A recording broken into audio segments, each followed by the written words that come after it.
자, 이제 열흘 앞으로 다가왔죠. 이 대선판을 흔들 주요 변수로 후보들의 TV 토론도 아주 빼놓을 수가 없습니다. 어제 열린 2차 TV 토론에서 그야말로 치열한 설전이 벌어졌습니다. 사회 갈등 극복과 이 통합 방안이 이제 주제였는데 토론의 주제였습니다. 상호 비난과 공격이 쏟아졌습니다. 그야말로 난타전이 벌어졌던 어제 TV 토론 모습부터 영상으로 보겠습니다.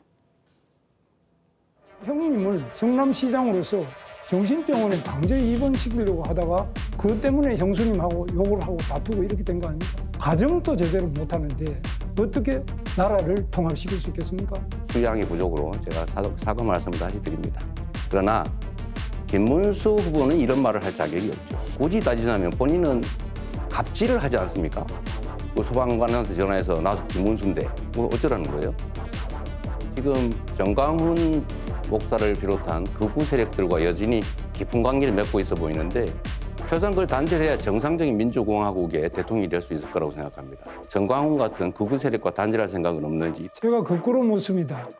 이재명 후보는 진보당하고 같이 연합공천을 해가지고 울산 북구에도 국회의원 당선시켰죠. 진보당의 이석기 바로 통진당 부회 아닙니까? 그러면 그건 내란이지. 지금 현재 국민의힘이 뭐 어디 누구하고 연대를 해가지고 의석을 나눠줬습니까? 자, 어제 토론, 2차 토론이죠. 한번 자세히 좀 따져보도록 하겠습니다. 1차 TV 토론 때와 비교해봐도 이번 토론에서는 네거티브 공세가 아주 더욱 치열했습니다. 지금 화면으로 좀 만나보셨는데요. 자, 김 후보, 이 후보를 향해서 과거 가정 문제를 꺼내 들었고요. 이 후보는 김 후보에게 과거 갑질 논란을 제기해서 맞공세를 펼쳤습니다. 그러니까 이제 전체적으로 봤을 때는 글쎄요, 그 공세, 뭐 정책 이런 거보다는 파고들기, 공격 여기에 집중한 것 같아요. 참 어제 주제가 사회 통합이었는데 왜 사회 통합이 안 되는지를 아마 이 네 명의 후보를 통해서 여실히 아마 느껴지는 것 같습니다. 네.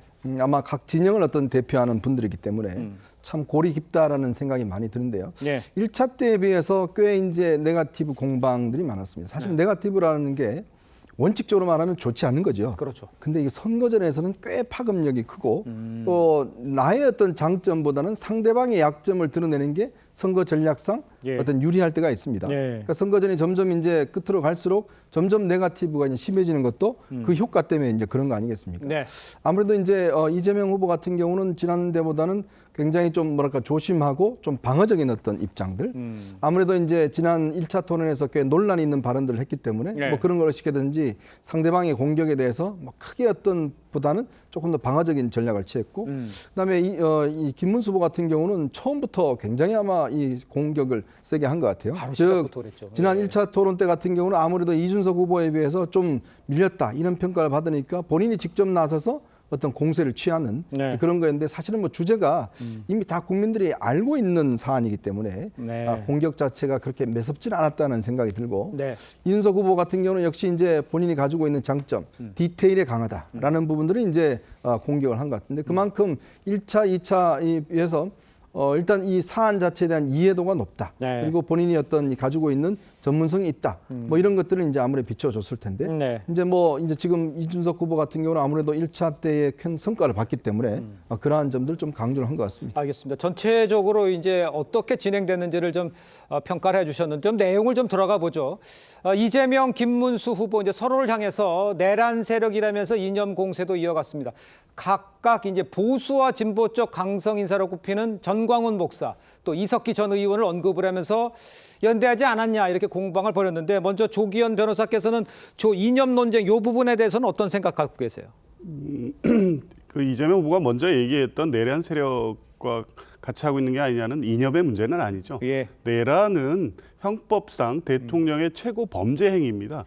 그런데 그 행위를 옹호하고 그것을 뒷받침하고 계속적으로 윤석열 전 대통령의 비상계엄 내란이 정당하다고 주장하는 아스팔트 보수, 정광훈 목사의 관계를 정리하지 못하고 어정쩡한 입장을 계속 취하고 있지 않습니까? 이 부분에 대해서 명확한 입장을 요구할 수 있는 거죠. 이 질문에 대해서 이걸 색깔론, 이념으로 받은 게 김문수 후보였습니다. 통합진보당은 해산된 정당입니다. 물론 그중 일부가 지금의 진보당을 구성하고 있다고 하더라도 이 선거에서 이석기 전 의원을 왜 끌고 옵니까? 그러니까 분명하게 이걸 이념, 색깔의 문제로 전환시키려고 했던 의도가 있지만 내란의 문제와 통합 진보당의 문제는 분명히 다른 문제고요. 이것은 이재명 후보의 질문이 아니라 국민들께서 윤석열 전 대통령과의 관계, 자유통일당, 전광훈 목사와의 관계를 김문수 후보는 어떻게 생각하고 있느냐, 그분들과 앞으로도 같이 갈 생각이냐, 이거 당연히 질문하고 있는 거 아닙니까? 이 질문을 이재명 후보가 대신한 거라고 봅니다. 호 대변인 반박을 들어야 될 것 같아요. 네. 자, 우선 저희 동네에는요, 지금도 진보당 그 당원들이 진보당 옷 입고 나와서 이재명 후보 지지한다는 운동을 매일매일 제가 아침 저녁으로 보고 있습니다. 그런데 헌법재판소가 이런 정당은 있어서는 안 된다, 대한민국에라고 해서 정당 해산 판결을 했지 않습니까? 그리고 대법원에서 내란 선동으로 최종 유죄 판결을 받았어요. 그런데 이재명의 민주당이 작년에 연합공천해가지고 3명을 국회로 진입을 시켜줬고 지금도 국가기밀에 이분들이 이 사람들이 국회의원으로서 다 접근을 하고 있습니다. 그리고 이번에 또 똑같은 그것들이 반복되고 있는 것입니다. 네. 내란이라는 것이 헌법에 규정되어 있는 국헌 문란의 목적으로 폭동을 일으킨 것이 내란인데 윤석열 전 대통령은 지금 내란 재판 받고 있지만 이건 지금 아직 그 판결이 안 나왔을 뿐더러 저희 국민의힘은 12.3 비상계엄에 미리 알았거나 의논했거나 한 사람이 단 한 명도 없습니다. 그러나 도의적 정치적인 책임이 있기 때문에 사죄하고 반성하는 것이죠. 그렇지만 행정부 초토화시켰죠. 그리고 입법부 초토화시켰죠. 이제 사법부까지 초토화시키려고 하는 것, 저는 이것은 내란은 아니더라도 국헌문란에 해당한다고 생각하는데 예. 탄핵 9건이 다 기각됐는데도 한마디 사과조차 없고 오히려 상대를 내란 세력이다 이렇게 몰아붙이는 거, 이런 거 저는 국민들께서 이번에 심판하실 거라고 생각합니다. 알겠습니다. 일단 그 토론 내용 중에요. 이준석 후보, 이재명 후보가 과거 대선 후에 진보층에서 제기됐던 이 부정선거론에 동조했다고 이제 주장을 했고요. 이재명 후보는 이 투개표 조작 차원의 부정선거론 말한 게 아니다 이렇게 반박을 했습니다. 하지만 이준석 후보, 이재명 후보가 거짓말을 했다면서 오늘도 지금 공방을 이어가는 모습이었습니다. 자, 오늘 나온 목소리를 함께 들어보도록 하겠습니다. 부정선거를 본인이 과거에 신봉하고 수개표나 이런 것에 대한 주장을 한 바가 있는 것이 명확함에도 불구하고 실수가 아니라 능동적으로 지원해가지고 국민 앞에서 거짓말한 거거든요. 거짓말이 일상화되어 있는 후보다.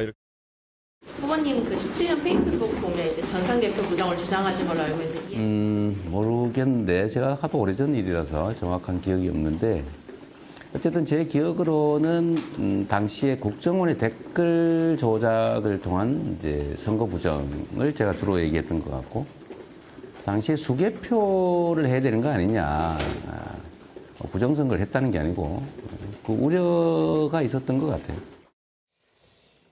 자, 이걸 좀 자세히 들여다봐야 될 것 같은데 국민의힘과 이제 개혁신당 측에서는 이재명 후보가 2017년 초에 올린 이 SNS 글과 지금 나오겠습니다만 당시 이 후보의 이 개표 부정 의혹 제기에 자제를 촉구한 이 선관위 입장문 등을 거짓 해명 증거로 지금 제시를 하고 있는 거예요. 김성열 대변인에서 좀 설명을 해주시죠.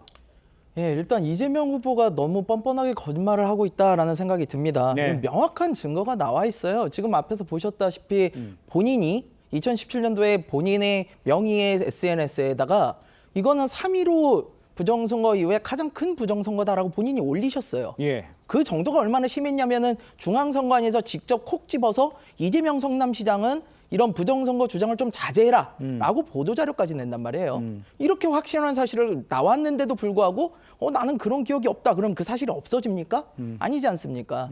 이뿐만이 아니에요. 증거는 또 있습니다. 비슷한 시기에 한겨레 TV에 김어준의 파파이스라는 코너에 나가서요. 네. 김어준 진행자가 왜 그런 부정선거에 대한 주장을 하세요? 그랬더니 이재명 후보자 그럽니다. 해야 하니까 합니다. 지금 이거 3.15 부정선거 이후에 가장 큰 부정선거예요. 라는 취지로 이야기를 한다는 겁니다. 네네. 그러면은 자기가 SNS에 직접 썼고 방송까지 나와가지고 이야기를 했는데 어떻게 기억이 안 납니까? 만약에 기억이 안 난다면요. 그러면 정말 부정선거 주장을 너무나 가볍게 하신 거예요. 그냥 지나가는 말처럼 해서 나는 기억이 없다. 근데 부정선거라는 게 그렇게 말할 만한 건이 아니지 않습니까? 예. 그러니까 저는 이 정도 증거가 나왔으면은 인정을 하고 사과를 하는 것이 국민에 대한 도리다 이렇게 생각을 합니다. 정확한 기억이 안 난다. 단지 우려했던 수준이다. 이렇게 지금 얘기한 건데 이재명 후보 입장이 어떤 건지를 좀 말씀해 주세요. 그냥. 뭐 오늘 기자들의 질문에 그렇게 얘기했죠. 오래전 일이라서 정확히 기억은 안 나고 중요한 것은 부정선거가 있었다라는 거에 방점이 있는 것이 아니라 그런 우려를 이야기한 것이다라고 얘기한 것이죠. 근데 전 여기서 먼저 이준석 후보가 그 계엄에 반대하고 탄핵에 찬성했던 그리고 지금도 그 김문수 후보에 대해서 탄핵강을 넘지 못한다는 걸 비판하는 후보라면 당연히 김문수 후보한테 12.3 불법 비상계엄의 원인 중에 하나였던 부정선거에 대해서 질문을 해야 됨에도 불구하고 이재명 후보한테 질문한 거에 대해서는 대단히 실망스럽다라는 말씀을 먼저 드리지 않을 수가 없고 이 내용과 관련된 본질은 그겁니다. 그럼 2012년, 2017년도에 이재명 후보가 했던 그 SNS 쓴 글 때문에 뭐 불법 비상계엄을 저질렀습니까? 내란을 했습니까? 그런 건 아니잖아요. 자기가 주장을 할 수 있는 거죠. 그런데 지금 현재의 문제는 윤석열이라는 사람이 부정선거 망상에 빠져서 12.3 불법 비상계엄을 저지르고 내란 행위까지 했다는 이것이 본질 아닙니까? 그거에 대해서 그 주장을 하고 비판을 해야 되는 것이고 또 부정선거와 관련된 것은 그동안에 선관위에서 시스템을 보완하고 이런 등등 그리고 또 각종 법원의 판례를 통해서도 부정선거는 불가능하다는 것이 다 확인이 되었기 때문에 그 주장은 이제 성립하지 않는 것이죠. 그래서 이재명 후보가 그 당시에는 그런 주장을 했다 하더라도 지금 현재의 상황에 비춰봤을 때는 이걸 가지고 이재명 후보를 뭐 그렇게 공격할 것은 아니다라고 저는 생각을 하고 다만 그 당시에 이제 오래돼서 기억이 안 난다라고 하는 것은 실제로 그 사실에 대해서 본인이 그렇게 해명을 한 것이니까요. 그 거짓말할 이유는 없는 거 아닙니까? 알겠습니다. 이현정 의원님은 그런 생각 같은 생각하세요? 어떻게 보십니까? 부정선거라는 게 예전에는요 진보 진영에서 이 문제를 굉장히 부각을 시켰어요. 김어준 씨가 뭐 영화도 만들고 했다가 또 지금은 또 이제 이쪽 이제 이 보수 진영에서 일부 분들이 이제 부정선거를 많이 주장하고 있는데 그러니까 한 번도 부정선거에 대한 근거나 증거들이 나온 적은 없습니다. 그런데 어제 아마 이재명 후보가 2017년에 했는 거기 때문에 뭐 기억을 못할 수는 있을 거예요. 본인이 이제 그때 국정원 댓글 문제만 이야기했다라고 이야기를 했는데 그러면 이제 뒤늦게 보면 이걸 받지 않습니까? 자기 했던 이야기를. 그때 당시에는 나는 그렇게 생각했었는데 나중에 보니까 아닌 것 같더라. 이렇게 해명하면 사실은 이 문제가 그렇게 큰 문제는 아닐 겁니다. 근데 문제는 이거를 끝까지 이제 예를 들어서 내가 부정선거 거기 방점 있는 거 아니다라고 이야기를 하면 지난번에 사실은 커피값 120원도 마찬가지예요. 그 원두값 이야기하는 거다. 그렇게 이야기해버리면 아무 문제가 없는 건데 끝까지 원가다고 이야기를 하면서 끝까지 고집을 하는 바람에 결국 이 문제가 굉장히 커졌지 않습니까? 마찬가지로 이 문제 같은 경우도 저는 굉장히 문제를 키울 필요는 없다고 봐요. 자, 이재명 후보가 내가 그때 뭐 다들 그렇게 인식하고 나는 그렇게 생각했는데 지금 와서 보면 그게 아닌 것 같다. 그리고 그때는 내가 국정원 댓글에 굉장히 그걸 중요시하게 생각했다.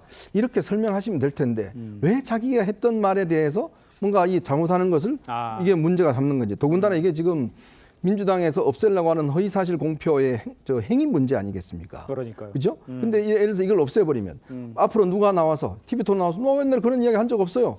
라고 이야기를 해버리면 이거 처벌 못 합니다. 자, 그러니까 이게 굉장히 이 법이 있어서 이 없애는 게 굉장히 문제가 있다는 거죠. 근데 이제 실제로 정확하게 기억이 안 났기 때문에 그렇게 발언 안 했겠죠. 그래서 오늘 기자들의 질문에 명확하게 정확히 기억이 안 났다고 밝힌 거죠. 만약에 그 정확히 기억났으면 그까지 포함해서 아까 말한 그 방점을 찍힌 그것까지 설명을 했을 것이다라고 저는 생각합니다. 부정선거론자가 대체 누구인지 김문수 후보가 부정 개표 이런 게 있었다라는 말을 한 적이 있었다면 그 찾아내서 어제 이재명 후보가 물어보셨겠죠. 근데 한 번도 그런 말을 한 적이 없어요. 김문수 후보는 오히려 그런 주장 때문에 재검표하는 것을 참관한 다음에 이 주장은 사실이 아니다라는 입장까지 밝힌 적이 있었다고 합니다. 전광훈 목사와의 관계는 2019년, 20년에 서로 갈등이 있어서 입장차가 있어서 끝났고 그 이후로는 아무 소통도 없는데 어제 이제 그거를 부정선거 그다음에 전광훈 이렇게 해서 극우다 몰면서 여전히 깊은 관계다 이렇게 주장을 하시니까 이거야말로 이것은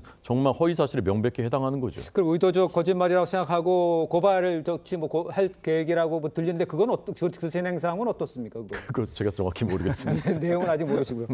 그러면 김문수 후보께서 명확하게 입장을 밝히면 좋을 것 같은데. 어떤 면에서? 어떤 입장을? 그러니까 이제 부정선거 관련해서 윤석열 전 대통령이 이제 부정선거 관련된 다큐를 봤잖아요. 그 다음에 이제 그거 관련해서 발언을 하셨는데 부정선거의 음모나 이런 것들이 있다면 철저하게 밝혀내겠다. 이렇게 말씀을 하시니까 그때 저희가 이제 중도라든지 기본적인 국민들의 상식에서 봤을 때에는 김문수 후보가 그거 관련된 얘기를 하면 국민의힘에서도 다 비판적이었잖아요. 그거에 대해서. 그러면 명확하게 비판적인 입장을 딱 그 해주면은 그런 논란들이 없을 것인데 계속 애매한 태도를 갖고 가니까 두루뭉실 넘어가니까 계속 그런 비판들이 아니, 그러니까 애매한 거죠. 태도를 예, 음모가 있으면 밝혀내겠다라는 말을 한 적이 없고요. 국민들께서 여전히 그거에 의혹을 갖고 있는 분들은 있어요. 그건 사실 제 주변에도 있거든요. 그런 분들의 의혹을 해소하기 위해서 노력하겠다라는 거지. 김문수 후보는 부정선거 주장을 한 번도 없는데 어떤 입장을 또 새로 밝히라는 것입니까? 알겠습니다. 자, 그런데 이제 민주당에서 김문수 후보를 허위사실 공표죄로 이제 고발하겠다고 지금 나선 상황입니다. 김 후보가 어제 TV 토론에서 아마 기억을 하실 텐데 전광훈 목사가 구속되자 눈물을 흘렸다는 이재명 후보의 지적에 사실이 아니라고 반박을 했는데 민주당에서 김 후보의 과거 영상을 공개하면서 김 후보의 해명을 거짓이라 이렇게 주장을 한 거예요. 그러니까 민주당 역시 이번 사안 이 재판과 처벌 가능하다고 생각을 해서 그러시는 건지 그 내용을 뭐 일부에서는 그 눈물을 흘린 게 아니다, 눈물까지 흘린 정도는 아니다 이렇게까지 얘기를 하고 있는데 어떻게 봐야 됩니까, 조 의원? 글쎄요, 이 사실의 문제를 정말 그 관찰을 통해서 눈물이 흘렀는지 안 흘렀는지 이걸 살펴야 될 문제까지는 아닌 것 같고요. 예. 실제 19년, 20년 영상에서 보면 정광훈 목사의 사법 처리와 관련해서 그런 감정을 표현한 게 분명히 있습니다. 네. 그러니까 눈물의 초점의 문제는 아니고 어제 김문수 후보의 발언은 사실관계에 맞지 않는 건 분명하죠. 그래서 허위사실 공표로 고발을 하겠다는 거고요. 앞서서 2017년에 부정선거 얘기요. 그 이재명 후보가 밝힌 이상의 입장이 더 필요 없다고 보는데요. 3위로 그 부정선거에 버금가는 부정선거가 있다. 이 방점은 뭐였냐면 이재명 후보가 밝힌 대로 국정원의 여론 조작이었습니다. 실제 그 시점이 어떤 시점이었냐면 원세훈 전 국정원장 등 국정원 댓글 조작 사건의 재판이 계속 진행되고 있었고요. 대법원에서 증거관계 문제로 파기환송심이 진행되고 있었습니다. 그때 재판에서 가장 중요한 포인트는 뭐냐면 국가기관에 의한 대선 개입이었습니다. 이걸 부정선거라고 얘기한 거죠. 그리고 그 도중에 그와 함께 이 개표 과정에 대한 부정선거에 대한 국민적 우려가 있다. 이 내용을 쓰신 건 맞아요. 그러니까 오늘 설명하는 내용 중에는 이 3.15 부정선거에 거금가는 부정선거라는 거는 국가기관의 대선 개입에 의해서 2012년 대선 과정이 그렇게 왜곡됐다라는 거에 방점이 찍힌 거고 그 과정에서 개표 과정에 대한 국민적 우려를 전달한 거기 때문에 그 정도의 해명이면 그때 2017년 1월 달에 썼던 그 SNS 메시지에 대해서는 충분히 해명된 건데 그거에 대해서 고발까지 한다는 게 납득이 안 됩니다. 아니 그 조기현 그 부위원장 제가 질문 드린 거는 지금 그 눈물 흘린 거에 대해서 고발하겠다는 얘기를 하는데 이게 고발이 필요한 상황인지 이거 진짜 고발하는 겁니까? 어떻게 봐는 거예요? 고발한 걸로 알고 있습니다. 아 그렇습니까? 그러니까 눈물 흘렸다고 보는 겁니까? 그렇죠. 그러니까 이제 이거 외에도 어제 이 토론의 발언 중에는 사실과 맞지 않는 부분들이 여러 가지가 드러났습니다. 이제 가장 명확하게는 정광훈 목사의 관계에 대해서 지금 이제 호준석 대변인도 말씀하셨는데 어정쩡하게 명확한 입장을 안 밝히시고 이 관계가 없다는 걸 확인시키기 위해서 실제 영상으로 존재하는 사실관계조차도 부인하니 그러면 이제 민주당으로서는 확인된 사실관계에 대해서는 허위 사실을 말씀하셨기 때문에 법적 어떤 이 판단을 받아보겠다 이런 입장인 겁니다. 알겠습니다.